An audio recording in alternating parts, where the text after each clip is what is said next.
খাইতেও পারুম না, চলতে পারুম না। সব গেছে গা তল হইয়া, মানে বাচ্চা কাচ্চা কি করে ফালি বা নিজেরা কেমনে চলি। কৃষক অত্যাধিক কষ্টের মধ্যে আছে, একদম মর্মান্তিক অবস্থা। কিশোরগঞ্জের অষ্টগ্রামে হাওর জুড়ে এখন শুধু পানি আর পানি। যে ধান কয়েকদিনের মধ্যেই ঘরে তোলার কথা ছিল তা এখন পানির নিচে। টানা বৃষ্টি আর উজান থেকে নেমে আসা ঢলে তলিয়ে গেছে শত শত একর জমির পাকা ধান। কোথাও ভাসমান ধান কেটে নিচ্ছেন কৃষকরা, আবার অনেকেই হারিয়েছেন পুরো ফসল।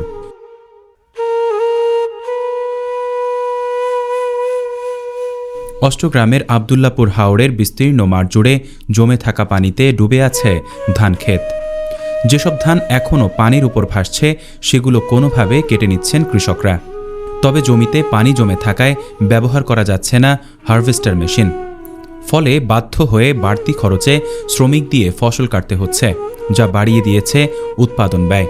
ভাই দেখেন কত সুন্দর ফসল হয়েছে, ফসল এলে কেমন দিব ভাই। এটা মনে করেন নদীর তলে পানির তলে ডুবে গেছে, পানির তলে ডুবে গেছে। এখানে কাটায় গাড়িয়ে নেওয়ায় আনে, আমাদের দুইটা হয় বোন। আমাদের টিউনের সাথে ধরে বললাম যে এটা কলন কোটায় দেন, কিন্তু তা এখনো করতে পারতেছে। আমরা যদি কৃষক না বাঁচি তো সরকার বাঁচবো কেন? এটা 200 টাকা মন দানে হনে কয় না, আমরা কিভাবে চলবো?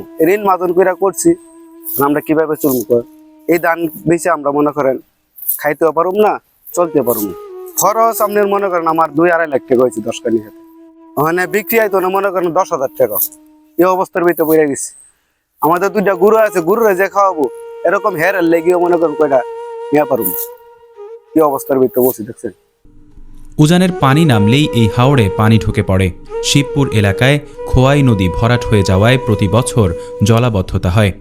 শ্রমিকও বেশি লাগে, আবার মজুরিও বেশি দিতে হয়। শুধু বাড়তি খরচ নয়, অনেক কৃষক তাদের পুরো ফসলই হারিয়েছেন। আমাদের করার সময় ফুটি করে 12 থেকে 14,000 টাকা খরচ। এরপরে আমরা লাগানোর সময় যে সার পানি দিছি, বীজ দিছি, কীটনাশক দিছি, এই কীটনাশকগুলো আমরা বেশি দাম দিয়ে কিনছি। আমরা বার্জিং করছে এমনও পারছে। এরপরে অনেক কাটতে খরচ লাগতেছে, নিতে খরচ লাগতেছে। বালা দাম 700 টাকা দর ব্যস্ত আছে, আমরা এটা 200 টাকা দর কমে। চাইলের ভিতরে যে কোড়াটা 300 টাকা দর ব্যস্ত আছে, 350 টাকা দর ব্যস্ত আছে। আমরা ধান 400 টাকা দর।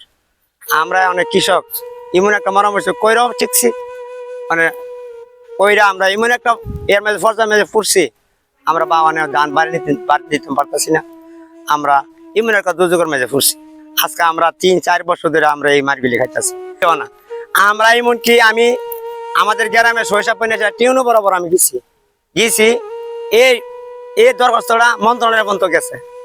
মন্ত্রণালয়ে যাওয়ার পরে আমরা বিক্ষুদে নাম চাই দিছি, পরে আমরা হাওরের পানিটা নাম চাই লাগানোর সময়। ঋণের টাকা তুলে চাষ করা জমি এখন পানির নিচে। সামনে অনিশ্চিত হয়ে পড়েছে জীবিকা। ভেজা ধান বিক্রি করতেও হিমশিম খেতে হচ্ছে কৃষকদের।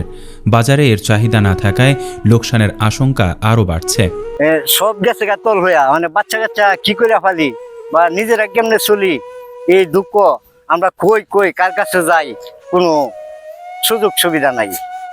আমি কলিমপুর হাওরে ইটকলার পাশে 40 কের জমি করছি ঋণ করিয়া করছি। একবার 40 কের জমি আমার তল হয়ে গেছে, আর কোনো কাটার মতন কোনো বাড়ি নাই। এখন আমরা কি করি, কই যাই, কোনো দুঃখ বলার জায়গা নাই। নিজেই কি খায়, বাচ্চা কাচ্চারা কি খাওয়াই, এই ব্যবস্থা আর কোনো নাই এখন বর্তমান। এটার লাগে আমরা গেছে বছর টিউনো বরাবর গেছি, গিয়া দরখাস্ত করছি যে আমরা এই শিবপুরের নদীটা কাটা দিলে আমরা যান বাঁচবো, কিন্তু আজও পর্যন্ত কিন্তু কিচ্ছু হয় না। স্থানীয়দের দাবি, খোয়াই নদী ভরাট হয়ে যাওয়ার কারণেই প্রতি বছর এই জলাবদ্ধতা তৈরি হচ্ছে। এবছর পরিস্থিতি আরও ভয়াবহ রূপ নিয়েছে। অষ্টগ্রাম উপজেলার আবদুল্লাপুর হাওরে প্রায় 500 একর জমির ফসল ইতোমধ্যে তলিয়ে গেছে বলে জানিয়েছেন স্থানীয়রা। আমাদের মেইন সমস্যা হয়েছে আপনার আমাদের যে খোয়া নদী, হবিগঞ্জ যখন ডল বৃষ্টি আসলে পরে আমাদের হাওর দীর্ঘদিন যাবৎ জলাবদ্ধ হয়ে যায়। এই জলাবদ্ধের একমাত্র কারণ হয়েছে আমাদের যে আগের পুরাতন নদী ছিল শিবপুর রেন্দা, এই নদী যতক্ষণ পর্যন্ত আমাদের খনন না করে ততক্ষণ পর্যন্ত আমরা জলাবদ্ধতে মনে করেন এটা স্বীকার করতে হইব।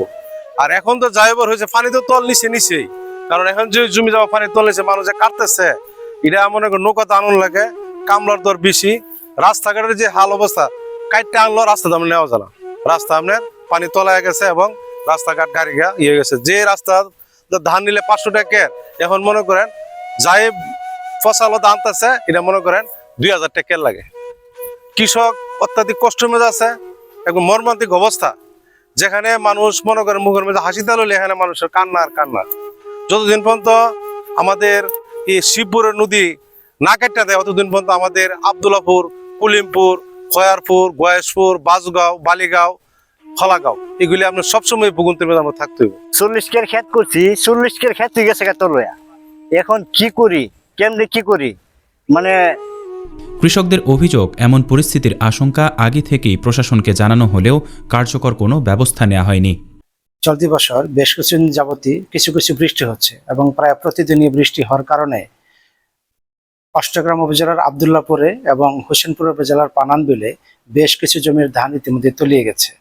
এই তলিয়ে যাওয়া জমির পরিমাণ এবং কি পরিমাণ জমির ধান ক্ষতিগ্রস্ত হতে পারে তার একটা পরিদর্শন আমরা করছি এবং একটা হিসাব নেওয়ার চেষ্টা করছি, এবং ক্ষতিগ্রস্ত কৃষক কতজন হতে পারে তারও আমরা জরিপ কাজ অব্যাহত রেখেছি।